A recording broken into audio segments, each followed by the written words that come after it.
Driver एकता जिंदाबाद। 7 रुपये 8 रुपये किलोमीटर चल रहा है, इससे ड्राइवर भाई का ना किस्त भरा जा रहा है। हम चाहते हैं कि दिल्ली के अंदर 25 रुपया पर किलोमीटर टैक्सी और कैब को रेट मिले। तो हम लोग भी चाहते हैं कि जिस तरह के अगर पूना में हो सकता है तो दिल्ली में क्यों नहीं हो सकता है? पूना में हमने ये किया है, पूना में 25 रुपया किलोमीटर दर हुआ है। जिस तरीके से आपने महाराष्ट्र में पूना में किए, उसी तरीके से दिल्ली में भी आपके नेतृत्व में 100% मैं आपको लिख कर देता हूँ। सभी चालक भाइयों को मेरा नमस्कार। दोस्तों, अभी मैं मौजूद हूँ नेहरू प्लेस एक पार्क में और हमारे साथ में महाराष्ट्र पुणे से बाबा कामले जी और आनंद तांबे जी और दिल्ली ड्राइवर महासंघ के कार्यकर्ता और आपका अपना ऑटो टैक्सी यूनियन के कार्यकर्ता यहाँ पर मौजूद हैं। और यहाँ पे देखिए, इतनी भरी गर्मी में जून के महीने में बाबा कामले और आनंद तांबे महाराष्ट्र पुणे से चलकर दिल्ली में आए हैं और इनके यहाँ आने का कारण है ऑटो टैक्सी जितने भी कमर्शियल वाहन चालक हैं उनको न्याय दिलाना। तो सबसे पहले तो मैं आपका बहुत बहुत स्वागत करता हूं दिल्ली के अंदर। तो आज हम बात करेंगे बाबा कामले जी ने जो महाराष्ट्र पुणे में ऐप बेस्ड कंपनियां हैं जैसे कि ओला, उबर, रैपिडो, ये अपने मनमानी तरीके से चालकों को किराया देती थी, लेकिन बाबा कामले की वजह से आज महाराष्ट्र पुणे में और महाराष्ट्र के कई शहरों में जो ओला, उबर, रैपिडो जैसी कंपनियां हैं उनको सरकारी किराया देने को मजबूर किया है, वो है बाबा कामले। आज हम इसी पर चर्चा करेंगे और दिल्ली में भी बहुत जल्द यहाँ के जो चालक हैं उनको भी सरकारी किराया मिलेगा, चाहे वो किसी भी ऐप कंपनी में काम करेंगे। तो सबसे पहले बाबा जी आपका बहुत बहुत स्वागत है और आपको मैं बहुत बहुत धन्यवाद देता हूँ कि आपने महाराष्ट्र पुणे के जो ऑटो टैक्सी चालक हैं उनको बहुत बड़ा उनका जो अधिकार है वो दिलाया है। जो कंपनियां बड़ी बड़ी कंपनियां थी ओला, उबर, रैपिडो जैसी, वो अपनी मनमानी तरीके से चालकों को किराया देती थी, लेकिन आज आपकी वजह से उनको सरकारी किराया देना पड़ रहा है। तो आप ये बताइए, ये महाराष्ट्र पुणे में कैसे हुआ सारा, ये थोड़ा सा हमारे चालकों को बताएं। देखो, हम ऑटो में काम करते हैं, जो ऑटो चलता है ना उसमें हम काम करते हैं। और हमने कई साल पहले महाराष्ट्र में हाकिम, न्यायमूर्ति हाकिम जी थे, उनके नेतृत्व में कमेटी बनाया था महाराष्ट्र सरकार ने। जो कमेटी ऑटो का जो रेट है वो तय करती थी और उसके बाद में फिर हर एक मई को, जो 1 मई आता है ना, 1 मई को हमारा ऑटो का किराया बढ़ने का। तो बाद में सरकार के पास कुछ लोग चले गए, बोले तो किराया बढ़ते जा रहा है इनका। फिर सरकार ने खटवा कमेटी नियुक्त किया, न्यायमूर्ति खटवा जी है, IAS अधिकारी है, उनका एक कमेटी तय किया। तो खटवा कमेटी ने, हाकिम कमेटी ने रेट तय किए ऑटो के। तो फिर हमने क्या किया, ऑटो का जो खटवा कमेटी और हाकिम कमेटी है उसके आधार पे हमारा जो RTI कमेटी है पुणे का, उनसे डिमांड किया कि जिस तरह से हमारा ऑटो का मीटर का रेट तय होता है उसी धरती पे आप जो ओला, उबर, रैपिडो में जो कैब चलते हैं उनका भी रेट तय करो। अब ये जरा शुरू में बड़ा मुश्किल लग रहा था, क्योंकि जो कैब है आप समझते हो कि कैब को मीटर है ही नहीं, तो मीटर है ही नहीं तो फिर इसका रेट कैसा तय करें। तो देखो, जो उबेर और ओला कंपनी है ये ऐप बेस पे चलती है। तो हमने ये डिमांड किया कि अभी जो हमारा किराया मिलता है लगभग 8 रुपया 10 रुपया हमें किराया मिलता है। देखो, हमारा AC गाड़ी जो हम इतने बड़े इस पे लेके आते हैं और ये गाड़ी 8 रुपये किलोमीटर पे 10 रुपये किलोमीटर पे चढ़ रहा है और हमारा ऑटो का किराया 17 रुपये किलोमीटर है। बिल्कुल 17 रुपये किलोमीटर हमारा ऑटो का किराया, और जो टैक्सी है, जो कैब है, उसका 8 रुपया 10 रुपया।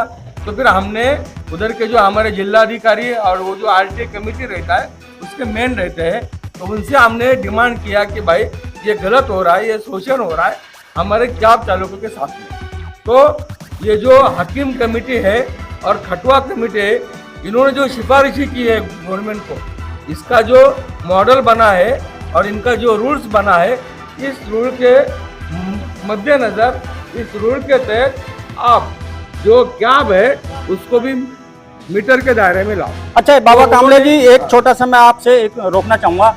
मैंने जब ये वीडियो डाली कि महाराष्ट्र पुणे में कई शहरों में बाबा कामले जी की वजह से वहाँ के जो ऑटो और टैक्सी चालक हैं उनको सरकारी किराया मिलने लगा है, चाहे वो किसी भी ऐप में काम करें, तो ये जो दिल्ली के कई चालक थे वो कहते हैं ये हो नहीं सकता, ये झूठ है, कहीं पे भी ऐसा लागू नहीं हुआ है। तो आप थोड़ा हमारे दिल्ली के जो चालक हैं उनको थोड़ा सा समझा दें, महाराष्ट्र में पुणे में इस समय किसी भी ऐप में काम करें वो उनको क्या किराया, टैक्सी में क्या मिल रहा है और ऑटो में क्या मिल रहा है। देखो, ये 2 बातें हैं।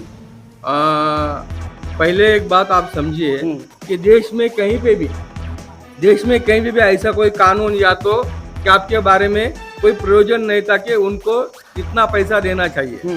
आज तक ये बात कभी सुनी नहीं किसी ने, और ये बात कहीं भी नहीं। देश में सबसे पहले पुणे में ये हुआ है कि गवर्नमेंट ने उनका रेट तय किया 25 रुपए किलोमीटर कैब का। अभी देखो ये दो बातें हैं, गवर्नमेंट ने तय किया है, अभी ये लागू करके लेना है, ये बात आप समझिए।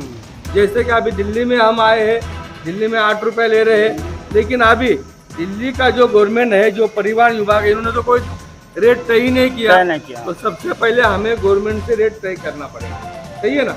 तो गवर्नमेंट से रेट तय करने के बाद में उसको लागू करने के लिए हमें डिमांड करना पड़ेगा, उसके लिए काम करना पड़ेगा। ये दो बातें आशु जी, ये आप समझिए। अच्छा, आपने जैसे बताया कि अभी ये लागू नहीं हुआ, आपको कितनी उम्मीद है कि ये जो आपने किराया बताया कैब का 25 रुपए और ऑटो का 17 रुपए पर किलोमीटर, कितनी उम्मीद है कि ये लागू हो जाएगा? नहीं, लागू नहीं हुआ मतलब देखो गवर्नमेंट ने तय किया है, तय कर दिया। आज तक तो गवर्नमेंट ने कभी कैब का रेट तय नहीं किया। गवर्नमेंट तो कहती जो ओला उबर देंगे वही आपको लेना पड़ेगा। देश में सबसे पहली बार कैब का रेट तय हुआ है।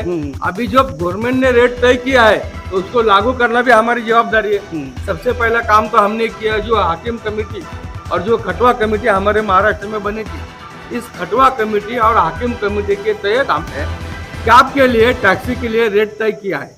अभी अगली चुनौती है कि ये जो बड़ी पूंजीपति है, ये रेट को हमें ऐप में लाना पड़ेगा, मोबाइल में लाना पड़ेगा। तो ये जो हमारे सामने चुनौती है, इसके लिए हमें साथ मिलकर काम करें। तो बाबा कामले जी, यहाँ दिल्ली के जो चालक हैं, चाहे वो ऑटो चालक हो, टैक्सी चालक हो, ओला उबर कैब चालक हो, अब उनको ये उम्मीद है कि बाबा कामले जब महाराष्ट्र में ये लागू कर सकते हैं कि सरकारी किराया मिलेगा, तो अब दिल्ली के चालकों को भी उम्मीद है कि यहाँ पर भी लागू होना चाहिए। तो आपको क्या लगता है, दिल्ली में ये लागू हो जाएगा, क्या पॉसिबल है? देखो, हमने अभी गवर्नमेंट के तहत मतलब सरकार ने, हमारे महाराष्ट्र सरकार ने रेट तय किया है, इसका मतलब ये लागू हो सकता है। सरकार के आगे कोई नहीं जा सकता। तो अभी हम चाहते हैं कि दिल्ली में भी ये लागू हो। तो हम दिल्ली में लागू करने के लिए देखो सहयोग होना चाहिए। सबसे पहले हम सहयोग इस बात के लिए मांगेंगे कि सारे ड्राइवरों का, जो हमारे सारे कैब चालक है, टैक्सी चालक है, ऑटो चालक है, ये सब साथी अगर यहाँ दिल्ली में सहयोग करते हैं तो ये काम बनेगा। उसके बाद में हम सबसे अपील करते हैं कि दिल्ली के अंदर जितने भी संगठन है, जो ऑटो के अंदर काम कर ले, जो टैक्सी के लिए काम कर ले, जो ओला उबर जैसे कैब के जो चालक है उनके लिए काम कर ले, हम उससे अपील करेंगे कि भाई हम दिल्ली में सब एक हो जाते। ये दिल्ली राजधानी है, अगर यहाँ पे सब एक होते हैं तो 100% मैं आपको लिख कर देता हूँ कि ये दर तय होने ही होने हैं। अगर सरकार नहीं मानती है, हाँ, सरकार नहीं मानती है तो फिर आपका अगला कदम क्या होगा? अगर सरकार नहीं मानते तो हमने सुप्रीम कोर्ट से जिस तरह से पहले एक जीत हासिल की है, उसी तरह हम सुप्रीम कोर्ट में जाएंगे और सरकार को मनाने पे मजबूर करेंगे। चलिए, बहुत बहुत धन्यवाद दोस्तों। आप सुन रहे थे बाबा कामले जी को, जो कि महाराष्ट्र पूना से यहाँ पर आए हैं चालकों को न्याय और अधिकार दिलाने के लिए। तो मैं बाबा कामले जी को बहुत बहुत धन्यवाद करते हुए दोस्तों इस वीडियो करता हूँ यहीं पे समाप्त। मिलेंगे किसी और जानकारी से भरपूर वीडियो में, तब तक के लिए जय हिंद, जय भारत।